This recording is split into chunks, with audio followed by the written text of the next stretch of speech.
এই ছিল আমার এবছরের প্রথম আম মাখা খাওয়ার ভিডিও। তো পাশের বাড়ি একজন দিদি আমাকে দিয়ে গেল আমগুলো, ঝড়ে পড়েছিল।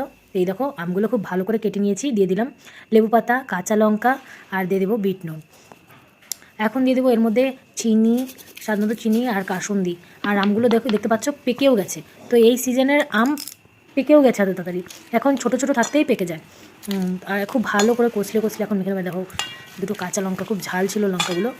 আম মাখা দেখে এখনও আমার মুখে জল চলে আসছে, কারণ আমটা এই আধো পাকো আর কি। আমটা খেতে দারুণ লেগেছিলো খেতে। তোমরাও এইভাবে ট্রাই করে দেখো, দেখবে খুব ভালো লাগে। আর আমটা অবশ্য একা একা খেতে খুব ভালো লাগে না, তো তবুও মানে অনেক দিন পরে দেখে খুব লোভ লাগলো, তাই মেখে নিয়ে একা একা খেতেই চলে আসলাম। তো বর খেতে ভালোবাসে, ওর জন্য অল্প রেখে দিয়েছিলাম। এই দেখো একা একা খেতে বসে গেছি। তো তোমরা কে কে খেতে ভালোবাসো আম মাখা, আর তোমরা এই আমটা খেতে দারুণ ছিল, এখনও মুখে জল চলে আসছে। আর কার কার এবছর আম খাওয়া হয়েছে, আম মাখা খাওয়া হয়েছে, কমেন্টে নিশ্চয়ই জানিও। তো চলো, থ্যাংকস ফর ওয়াচিং।